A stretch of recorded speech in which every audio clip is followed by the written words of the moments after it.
Welcome to Gravel Pit Road.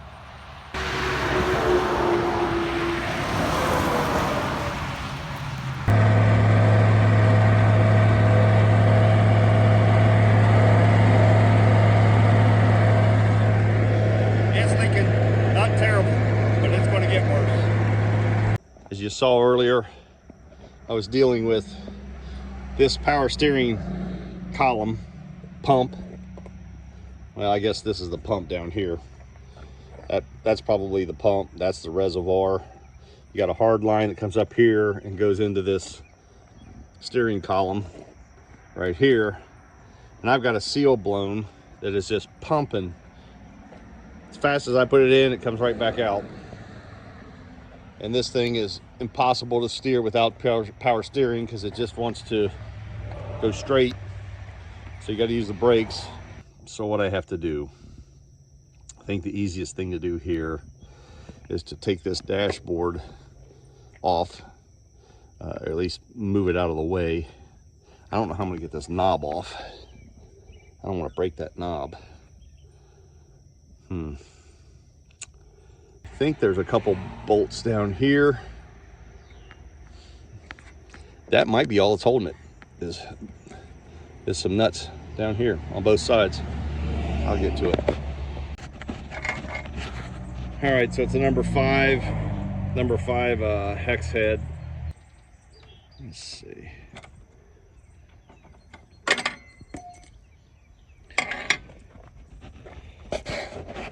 And the half inch is just tight enough that the nut sticks on there. All right, and look at these bolts they used. I don't even know what they are. It's like a screw bolt. It's rounded on the end, pointed. All right, steering removal. 1983 case 1690. Gravel Pit Road. 1983 model. I'm 57. This is 41 years old. So this tractor is like me. It's like brand new. Here's what I'm going to use. I did this once already. Hammer. Socket extension. Air ratchet with a 19 millimeter socket. Already backed the nut off camera because I forgot to turn the camera on. So I backed the nut up above the bolt, above the threaded part so I don't mess it up. That's nylon sticking up. And now I'm going to take this socket extension, set this air hammer out of the way, and I'm going to put this on here. I'll put this on here, and I'm going to whack it. Hope I don't mess my extension up. Let's see if I can do this one-handed. Yep, it's already loose, that easy. And I don't know how many times the steering wheel's ever been off in its life, but that's all it took. I don't need that extension on there, but I'm one-handed, so.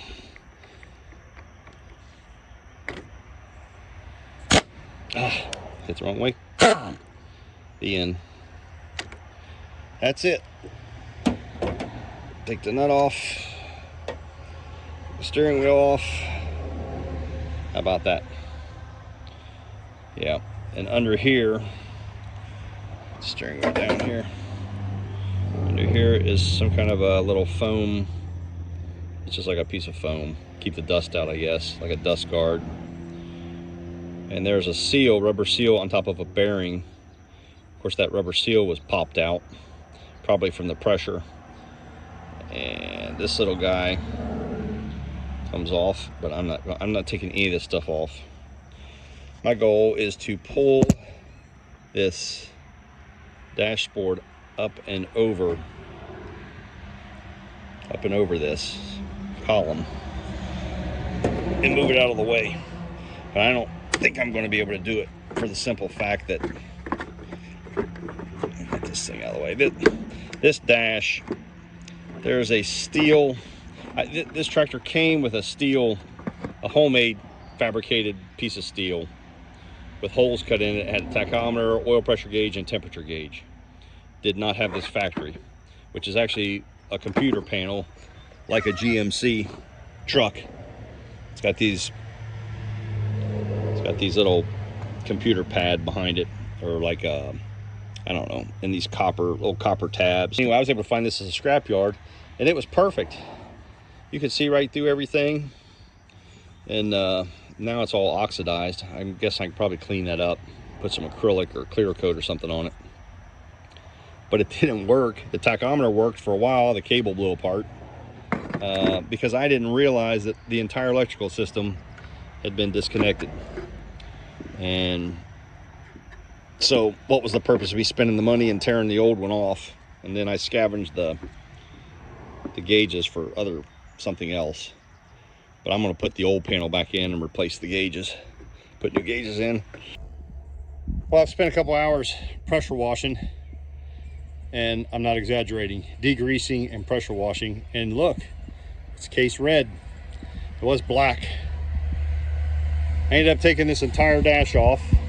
The way I did it was 3 bolts held this plate up here, there, and here, and here. And then I was able to get the entire unit. It's split in 2, didn't film any of it. I needed 2 hands, and it was just too awkward, and I wanted to get it done, and so sorry about that. But it was pretty easy. I took those 4 bolts out here. The top came off, and then I had to unbolt these 4 hydraulic lines, which is why I had to take this plate, because I couldn't get to it with wrenches. And I got these lines off, and then the bottom half just fell off. But look at that. It ought to run a little cooler. Nice and clean. Cleaned the radiator out real good. Now I'll be able to see where my leaks are coming from. And I like it. Here's the steering shaft I took off. This is the bottom half. It sits on the tractor. You know, you're holding the steering wheel like this. So this is how it sits.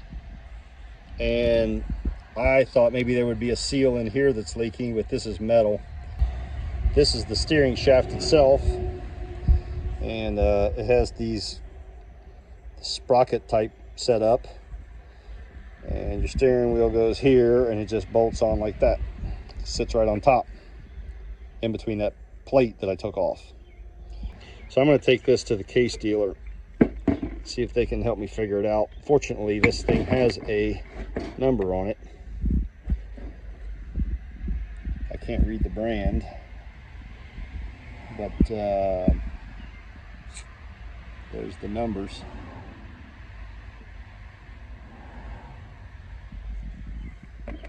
That ought to help me. So off to the case dealer I go. I'm working on the steering column.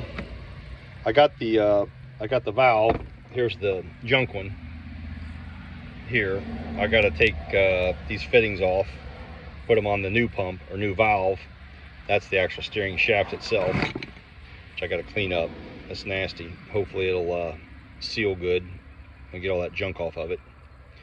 But right now, this bearing, excuse me, sits down in the top. Shaft comes up through this. The bearing sits right here. This is the old bearing. Seals were blown out of it. Sits right down on top. There's a snap ring down in here. It just knock it down into that snap ring, and there's another snap ring that goes on top of it. And so I could probably pack it with grease and let it last another 20 years, but why? So I went to Tractor Supply, and they actually had this. They actually had this bearing. It looks like it's perfect. And it slides over, it slides in perfectly. Make sure it goes over this shaft.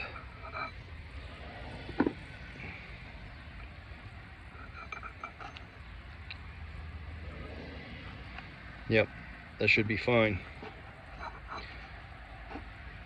I can snug it down on there. I think it's going to work. It's on there perfect. I just got to clean that shaft off a little bit. I do believe that that's going to work. I'm working in my Explorer. This is my truck, my Ford Explorer. So I'm going to tap this down in there, and this bearing is good. So I'm going to very gently, I think I'll use my rubber mallet, very gently on a block. Oh, there's my electric cord. I got a new one for that. My battery cord. Let's see if I can tap this down in there gently.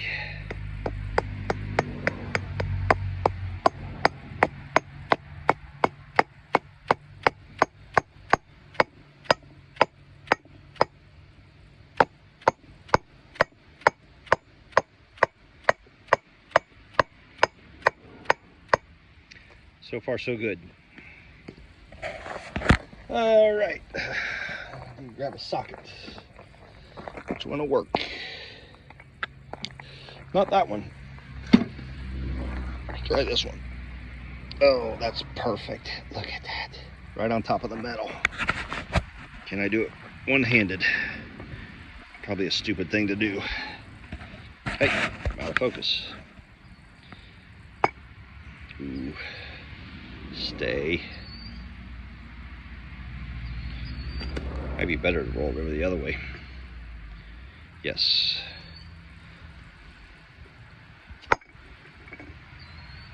Gently, but firmly.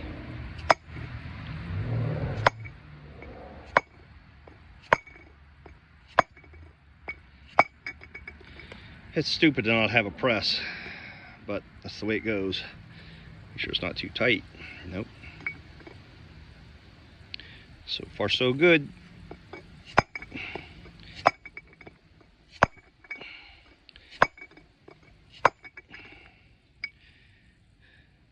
I gotta get down low enough to get a snap ring on it.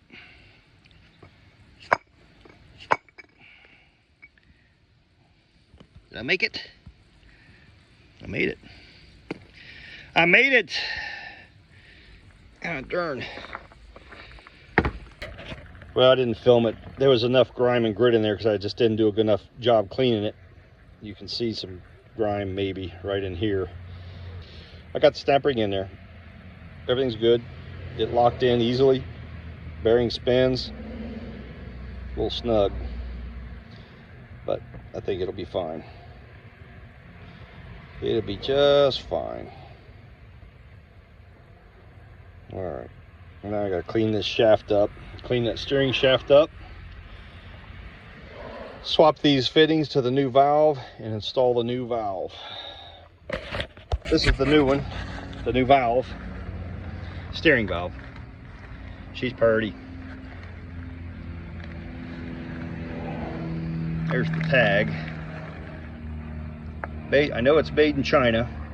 I bought it through reliable tractorparts.com or something like that. Office is in Michigan. I think it ships out of Florida. And I did all that sanding on that shaft, worrying that I was going to leak around the seal and I was going to have to JB weld it and all that, but stupid me, I forgot how the other one was built. The seal is under here. This is where it turns. So the steering shaft, it doesn't even come in contact with fluid at all. It just slides down in that sprocket. The shaft of the sprocket is actually sealed. Yay for me. That's a win. So anyway, man, I can't turn it. I thought I'd be able to spin it. No can do. Oh, I got it dirty.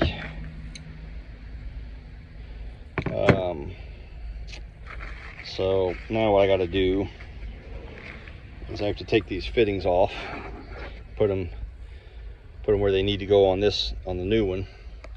This one has like a check valve in it, and it has to be on this unit because they don't have internal check valves. I called a different manufacturer of a more expensive one that I was looking at buying, and I wanted to know why theirs was more expensive than this, knowing it was probably from China. This one was $245. The next step up was $450 from a company a hydraulics company based out of Pennsylvania. And I called him and talked to him about his unit, and he said it did not have an internal check valve, which is what this guy is here. That way I knew that the, let's say I hope that the $245 one here also doesn't have an internal check valve. It'll be the same unit. This actually is the one that supersedes. Now I take that back, it should work, because the number from case supersedes to the number that matches this unit. So Reliable Parts must have got a heck of a deal, bought a million of them, so they sold them for about half price. All right, time to put the new steering valve onto the machine, into this beautiful 1983, I think, 1690, case 1690, case David Brown. So here's the new one. I had to swap the fittings. It did not come with the fittings. And so the steering spline goes into here, the steering shaft goes into that right there. And these lines here are what I'm hooking up. So if I remember, all I do is put this under, 4 bolts go in here into the top of this, and I secure that, hook the lines up, and that's finished. I'm going to drop every one of these bolts. Put them here. All right, let's see if I can get this done without any drama.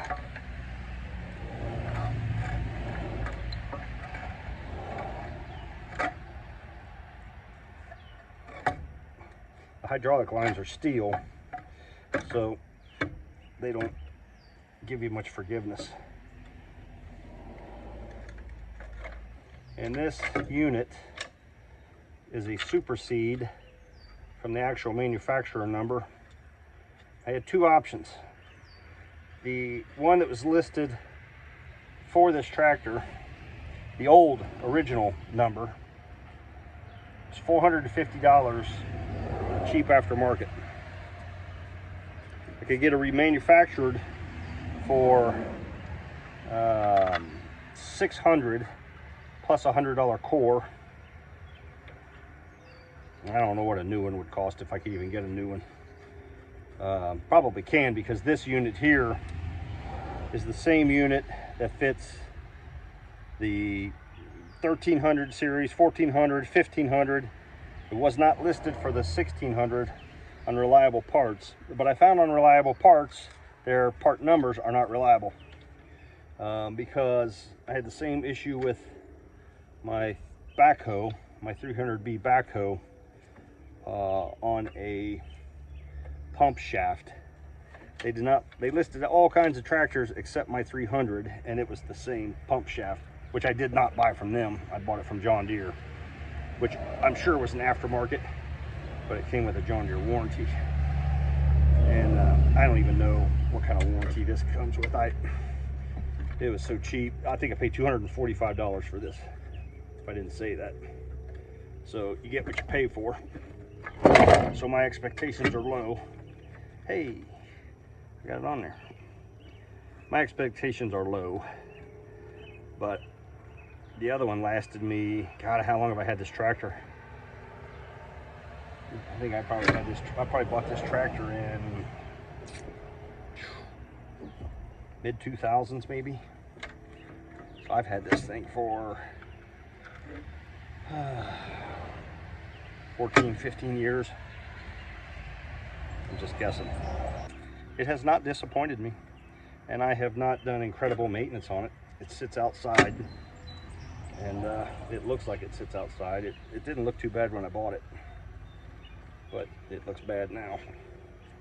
Except there's not a ton of grease and grime on it. I did take the time to wash it, give it a long needed bath. I gotta get my ratchet.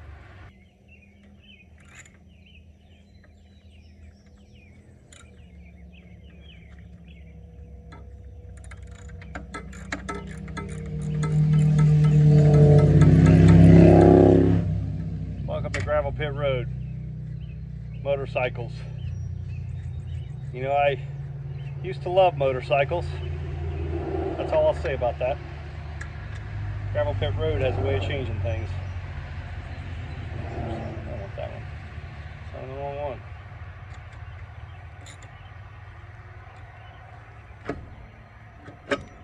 Oh no. I don't like the way that bottomed out. Well, isn't that just peachy? Let's see. These factory bolts, or these bolts, are too long for this unit. I need shorter bolts.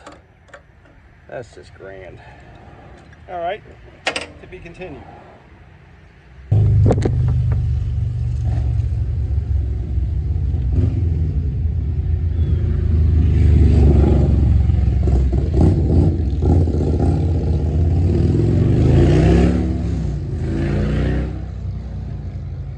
I love motorcycles.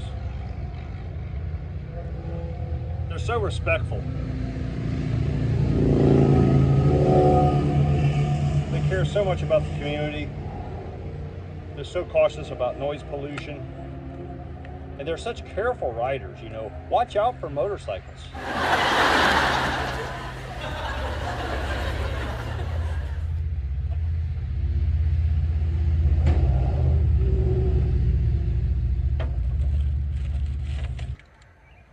Okay, the end. Now, hydraulic lines.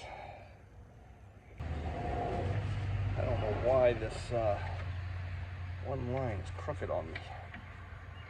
All these lines are crooked. I must have bent them, taken the other one off.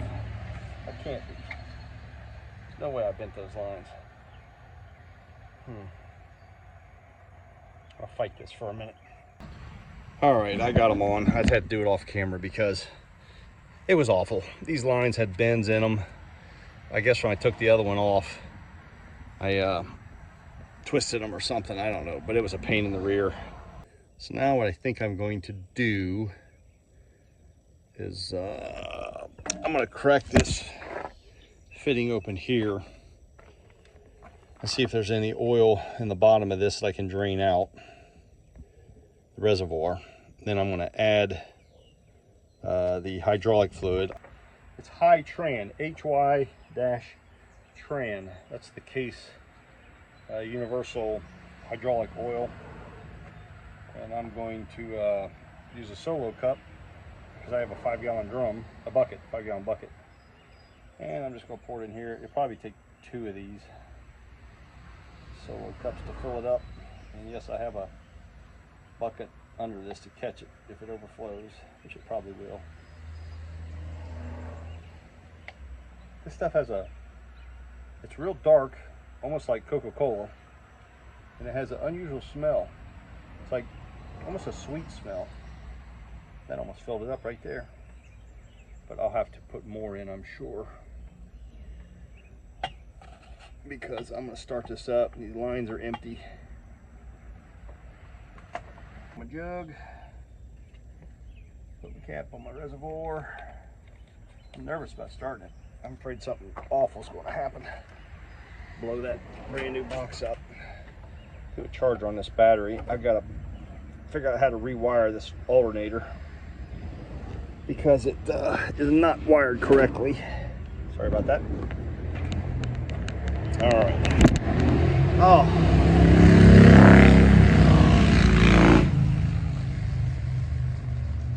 Have I said how much I love motorcycles? Oh, I just love them. They're so respectful. They're such nice neighbors. Ah, they're special. People who ride motorcycles, they're the greatest. I just love them. Let's see here. These are my rain caps I made out of sandwich bags. It's electrical tape. Serve their purpose. Alrighty. There's my little decompression switch, which did not need to be pushed. All right, I'm so daggone nervous about this. Oh, I don't have a key. Hang on a second. All right, so the valve's on and I tested the valve. Power steering works. Now I'm putting the steering column on, and which I forgot to do. So I get to do everything twice. And then I'm going to slide the dashboard over the steering column and go to work on wiring everything up. So I get to do everything twice. It's the way I do everything. That's how I am so perfect, because I don't do it right the first time, and then I get to do it the second time and I go, hey, I didn't do it right the first time. What did I do wrong? So I've got this lined up perfect as I can get it. Got all 4 bolts put in. It's secure. Now I wanted to put the steering shaft in and put the steering wheel on to finish this part. But this dummy, because I got the bearing in, which I popped the snap ring out, hoping I could just slide this out. That's not going to happen. Steering shaft diameter is too big to go through that hole. Only the top that has the splines for the steering wheel will fit through that hole, the bearing. So now I get to pull the dashboard off, pull the steering column off, 4 bolts, slide the steering shaft up from the bottom through the bearing, put it all back together, and then it'll be perfect. Okay, there's the steering shaft, and I got the steering column unbolted. You can see inside there, right there. And I got to raise that steering column up and slide this shaft up from the bottom and out the top. And I need 2 hands, so I'm sorry I can't video this, but I'll show you in a minute. Well, I assembled everything off camera, which was just bolting things down and putting the steering wheel back on. And I drove the tractor, and believe it or not, everything works great. No leaks. It steers like a dream. Takes less effort to turn the wheels than it did when I bought it. So I suspect it's been leaking for a long time. And also, if you didn't notice on my reassembly, I did not use the old steel piece. This is a piece of ABS plastic I bought and drilled the holes. They're not perfect, but they're close. And I bought some gauges, so I now have gauges again. I have a temperature gauge, an oil pressure gauge, and an amp meter, which currently is not working because I got some wiring to figure out, and a tachometer that works. I put a new cable on it. I might make another video, short video about that. Anyway, this video has been long enough, and it has been a success on the cheap, and that makes me happy. And if you like watching a moron struggle his way through mistakes to fix little stuff, hit that like button. Doesn't cost you anything.